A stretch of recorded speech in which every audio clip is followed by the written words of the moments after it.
Hi, I'm Jeffrey, and right now we're going to look at the book of Judges. Now, if you're familiar with the Christian Bible, then you know that it falls into two large sections. There's the Old Testament, and that looks at the relationship between ancient Israel and their God. And then there's the New Testament, which shows us the life and teachings of Jesus Christ and some of his closest followers that came after him. Now, the book of Judges falls into the Old Testament, and it happens at this almost dark age sort of period in the ancient Israelite story. So, when we look at the book of Judges, we are going to see three large sections that this book of the Bible covers. And it's really, really interesting because it is a turning point moment in the Old Testament story. Now, before Judges is relatively early in the Old Testament. We have some big Bible stories that you've already heard about. Most notably, Moses. God rescues the people of Israel from the land of Egypt. He takes them to the promised land. The baton passes from Moses to his successor, Joshua, and Joshua leads the people into the promised land. They settle there, and everything is going very, very well. And then the book of Judges picks up with Joshua dying. So after Joshua dies, the book of Judges takes off. And it's not a very happy book of the Bible. In fact, it's a tragedy. And there are a bunch of forces that come together that make this story play out the way that it does. And the cool thing is that's all addressed in the first few chapters of the book of Judges, in the introduction. Now, the first two chapters, plus some change in chapter 3, really set the stage for what's going to happen and what we're going to see through the majority of the book. So we're going to start there. What we see at the opening of Judges is that while the people of Israel have technically conquered the territories that the different tribes fall into, they haven't completely driven out all the natives of the land.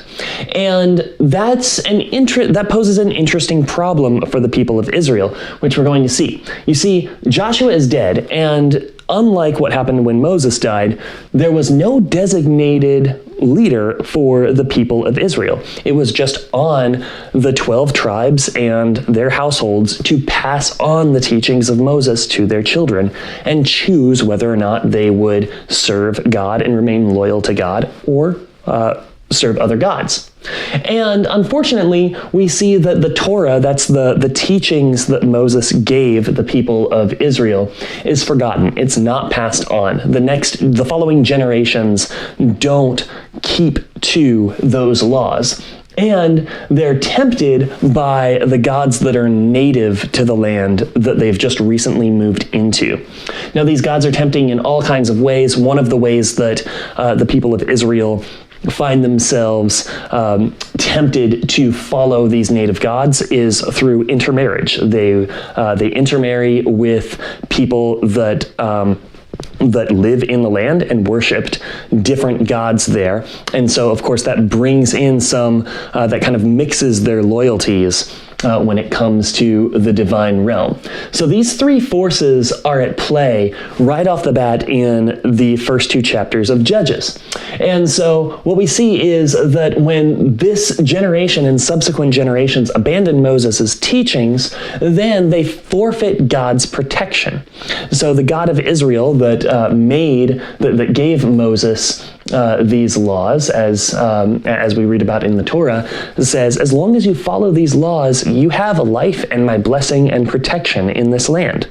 But if you are not loyal to me, if you're not going to be my people, then I won't protect you. That's, if you turn to other gods, then let those other gods protect you, but I'm not going to do so. It's a very, very key mistake that we see Israel making here. And when they make this mistake, this trips a cycle, a vicious cycle of oppression for the people of Israel. What happens is we see them abandon God, they abandon the Torah, and they serve other gods, the gods of different nations around them. And then the other nations begin to oppress Israel. They dominate them. They bring their armies in. It's just not good. Israel gets occupied by these foreign forces. And eventually it gets so bad that they cry out to their original God. And when he hears them, he raises up a deliverer who frees them from the oppressors. And then they enjoy a period of peace until they abandon God again, or forsake the teachings of Moses. Really, really bad cycle that we're going to see play out a lot in the book of Judges. Now, a key thing about these deliverers is this is where we get the name for this book. Because when we say judges, we're not talking about the way we would think of a judge in a court of law today. No, we're actually looking at these tribal leaders, these local heroes that would lead militias and speak to the people sometimes on behalf of God. We have at least one person in this role who is a prophetess. And what these people do is they rally people around them and overthrow their oppressors. The Bible calls these people judges, and that's where this book gets its name. Now, it's important because although these judges are heroes, if you will, to the Israelites in the story, they're not necessarily heroes in terms of the biblical narrative. In fact, they function more like anti-heroes. We're going to meet a lot of judges, and they're going to do some really, really messed up stuff. Just because a judge might seem like the good guy and the oppressors are the bad guys doesn't mean that the things that a judge does are very good. In fact, when we look at the entire scheme of the book, that's going to become very clear that the writers and editors that put this book together weren't condoning the actions of all the judges that you see here. So, once we take that into consideration, we're ready to go into the main part of Judges. Now, the people of Israel were arranged into 12 tribes. And what we have for the group, or for the book of Judges, is we see an arrangement of 12 judges. So the 12 tribes have 12 judges. It's not necessarily so that each one of these judges came from one of those tribes. The Bible doesn't say on that front, but obviously the people that put this book together had that in mind, because otherwise that would be a pretty crazy coincidence. So when we look at these, we have a group of 12 judges, but they're also split into two subgroups when we look at how the book is written. We have 7 former judges, and then an interlude that kicks off another cycle of judges. So we have these cycles that are happening, these cycles of sin and oppression that happen between most of these judges. But then we have a major cycle, or 2 major cycles that are repeated in the book as a whole. So we're going to look at these cycles here. We have the 7 former judges and the 5 latter judges. Both rather biblical numbers. The numbers 5 and 7 both deserve videos unto themselves, but it's no surprise that the number 12 is broken down into these groups. So what we see is when we look at the types of judges, some judges get a lot more attention in the text than others. And when I say a lot more, I mean a lot more. We have some judges that are getting several chapters, long texts devoted to them. Deborah has an ancient song that's attributed to her in these books, and we're going to call those major judges. Major judges get a good deal of focus and attention. They have a story. Then we have minor judges, and minor judges usually only have 1 or 2 verses that say something like, there's this judge, they did this thing, or they had X many sons on Y donkeys, and that's what they did. So, what's interesting is we start to see some progressions in these cycles, and we're going to look at these cycles at a high level. When we look at the first cycle, we see Othniel, who is a family member of Caleb, who was a rather important character toward the end of the Torah and in the book of Joshua. He was one of the few contemporaries of Joshua and Moses who was loyal to God at a time when the rest of the nation wanted to leave Moses, kill Moses, and go back to Egypt.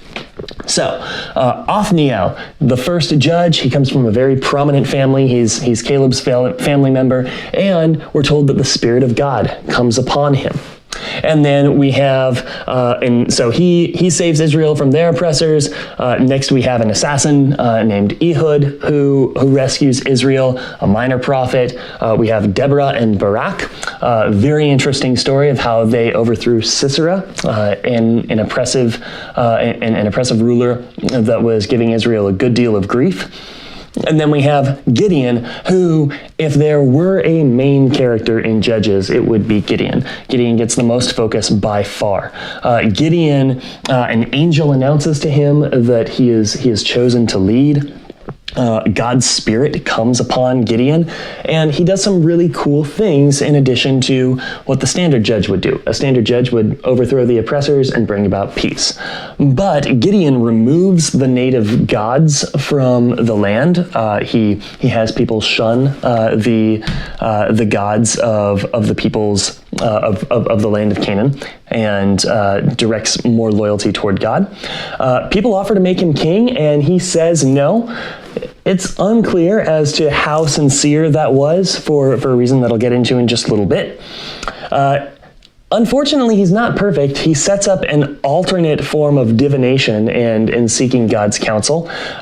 So it's a form of disloyalty to God, because he sets up a different means of communicating with the divine realm, which Moses was not a fan of.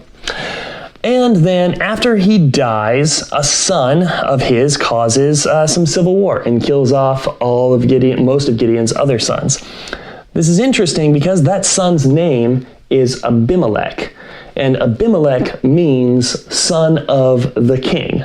So this is why it's kind of questionable as to where Gideon actually stood on kingship, because if you name your son of the king, and you say you're not the king, then who is the king that had this son?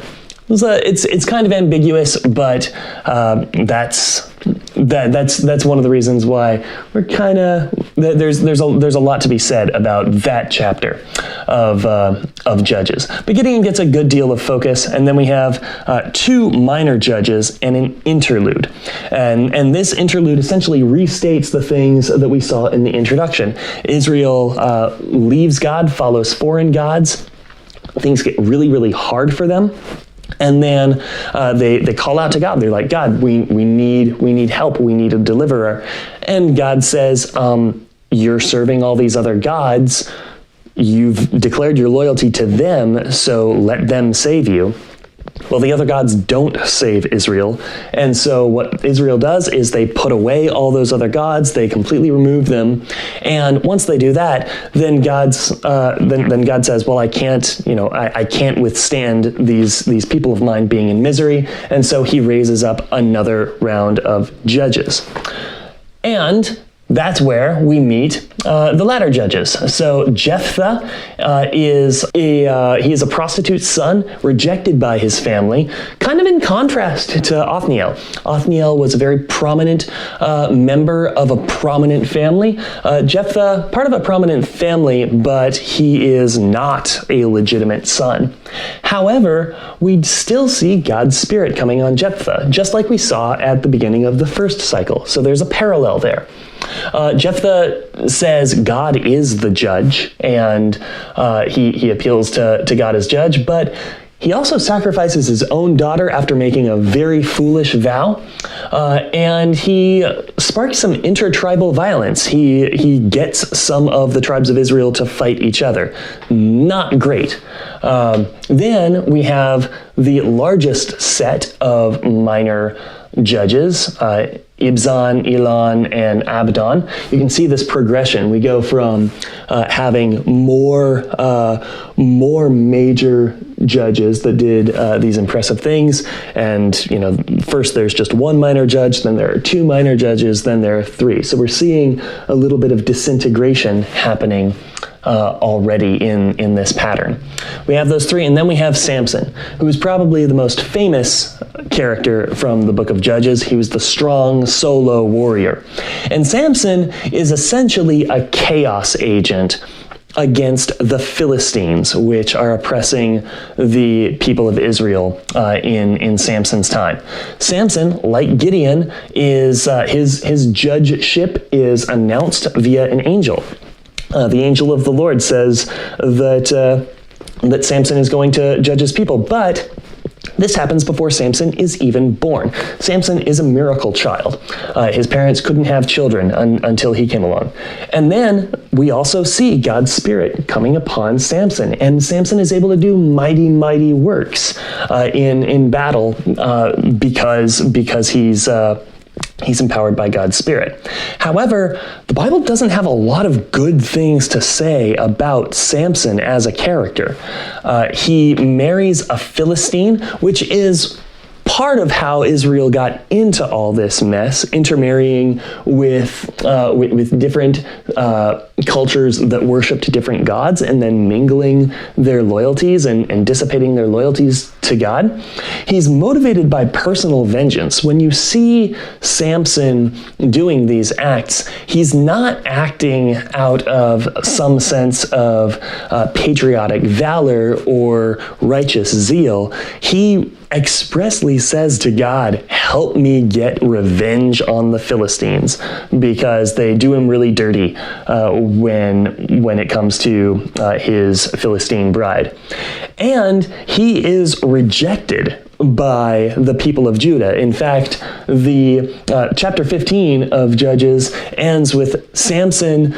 He's caused so much trouble for the Philistines that one tribe, Judah, says, look, Samson, you're causing a lot of trouble. This isn't good for us, for the Philistines to be so upset with us, so we're going to hand you over to them. They actually tie him up and hand their judge over, which is quite the contrast to the people wanting to make Gideon king.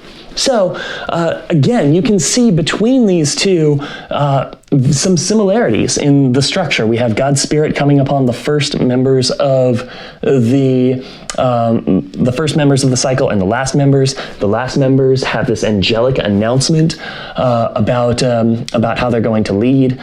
But we also see some contrast happening as well. Both in terms of the status of these judges, and also how they are received with the people. Gideon, the people wanted to make king. Samson, he married into a family of the enemy and was eventually rejected by his own people and handed over. So we see some deterioration happening. Like, this is not a good story. Things go from bad to worse. And both cycles show this decline in Israel's leadership after Moses and Joshua. We go from someone that the Bible doesn't have anything really bad to say about in terms of Othniel, to something that we don't read anything good about. So it's not just a cycle, it's a downward spiral. And if that weren't bad enough, then after we get to the end of this table of 12 judges, we see 4 vignettes that give us almost a state of the nation when it comes to what Israel was like before a monarchy. A monarchy. We're going to learn more about that later on. But this is where we start seeing that Israel didn't have a king yet. Now, if you're familiar with the Bible, then you would have heard stories of King David. You may have heard of other kings like Saul or Solomon or Josiah or Hezekiah. You've probably heard about those folks, and they were kings of Jerusalem and of Israel, and we're going to meet those later on in the Old Testament. But this should give you a clue as to what sort of perspective the book of Judges came together from. This was the book that we have right now was arranged by people who already knew that they were going to have a king later on. And so we have 4 vignettes that show just how widespread chaos is in Israel. And for each of these vignettes, we have a statement that there is no king. And with no king, everyone does what's right in their own eyes. With no leader, like Moses and Joshua, things go crazy. And when I say crazy, I mean very crazy. So we pick back up with Samson. This is the same Samson that was a judge. You've probably heard about Samson's girlfriend, Delilah, and how she tricked him. That's where we find this story. So an individual Israelite leader is compromised. Delilah is able to find out the source of Samson's strength. She hands him over to the Philistines. He's exploited, and eventually he kills himself and many, many Philistines in the process. Sad, sad, tragic end to that individual Israelite. But it's not just the individual leaders. In the next vignette, we meet a man named Micah and his family situation. Micah's family sets up a private shrine. They forge an idol and they make their own priesthood. This is expressly against the Torah. Moses had put together a tabernacle. There was a specified tent where people were supposed to be worshiping Israel's God. There was a specified priesthood. A line of people that would take care of the tabernacle, oversee sacrifices. Like, this was all set up, but this one family says we're going to do it our way because there was no king. And then, even a Levite is compromised. Levites were the ones from whom the priests were supposed to come. And he defects over here. Then we have Dan's migration. So it's not just an individual and a family. Then we have an entire tribe that abandons their land, the land that was assigned to them by Joshua. And they come by Micah's place, they take Micah's priest, and then they capture their own city. They up and move. It's not a good story. Again, no king keeping them where they were supposed to be, no king to stop them from doing this sort of stuff. And then we start looking at the whole nation. We see Israel versus Benjamin. They get into a crazy civil war. And so it is a mess. It's some of the most messed up narrative in Scripture. We have rape, which leads to murder, which leads to war, which leads to another foolish vow, which leads to an entire tribe, the tribe of Benjamin, almost getting exterminated, wiped out, which leads to kidnapping and corruption.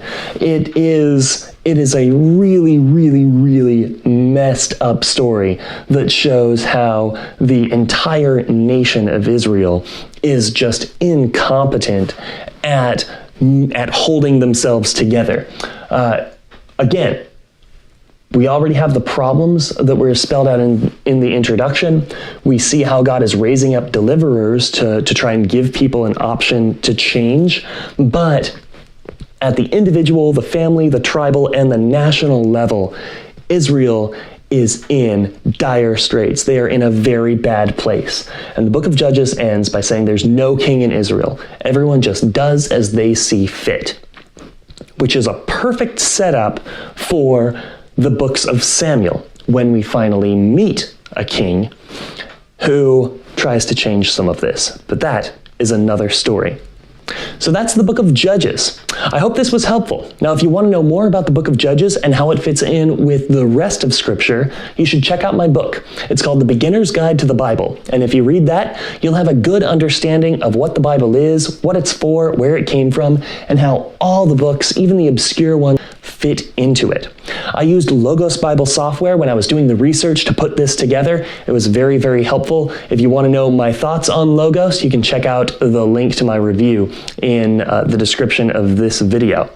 And speaking of videos, you should subscribe to this YouTube channel. That way I can notify you just as soon as the next video like this goes live. I'm Jeffrey. I hope this was helpful. Thanks for watching.